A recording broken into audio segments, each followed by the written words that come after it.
नमस्कार दोस्तों, मैं आप सभी का मेरे YouTube चैनल पर एक बार फिर से स्वागत करती हूँ। हमारी वीडियो अगर आपके लिए मददगार हो तो कृपया ज़्यादा से ज़्यादा लाइक, शेयर और सब्सक्राइब करें। तो चलिए शुरू करते हैं आज का श्रुतिलेख। लिखिए,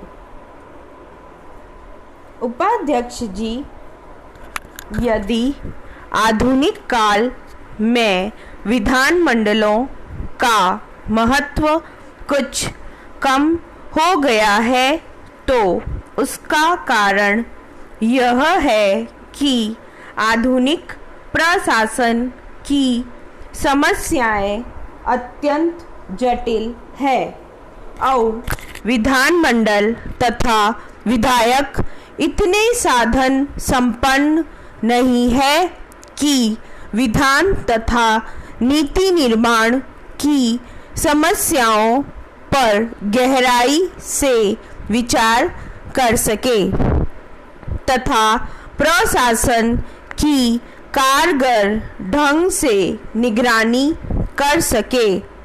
इसलिए यह मांग सर्वथा उचित है कि सचिवालयों की सेवाओं को उपलब्ध कराने की व्यवस्था अनिवार्य रूप से सरकार की ओर से होनी चाहिए।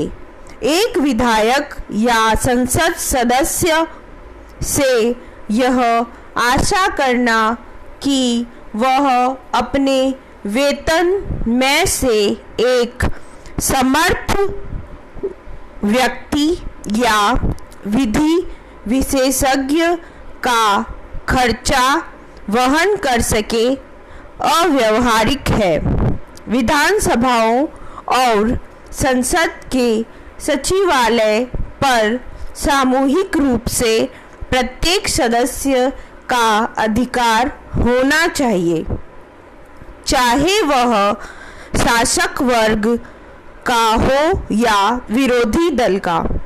इस सिलसिले में आयोजित गोष्ठी में एक सदस्य ने यह भी सुझाव दिया है, सदस्य केवल विधेयकों की भूमिका दें और इस ढांचे को भरने का पूरा उत्तरदायित्व सचिवालय ले, मगर सचिवालय पर इतना निर्भर रहना भी कालांतर में निर्वाचित प्रतिनिधियों के अधिकारों को कम करना होगा। दूसरा महत्वपूर्ण प्रश्न एक विधायक और विधानसभा के अध्यक्ष के संबंधों का है। इस दिशा में पिछले कई वर्षों में अनेक गलतफहमियां पैदा हो गई है।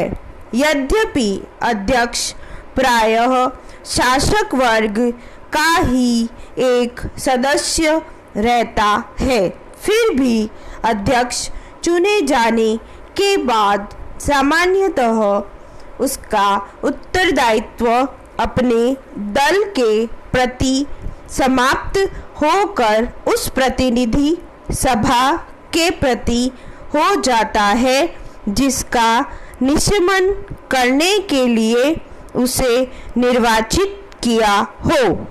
बदलते हुए राजनीतिक नक्शे के साथ साथ यह जरूरी हो गया है कि विधानसभाओं और संसद में विभिन्न दलों की शक्ति में व्यापक परिवर्तन हो जाए।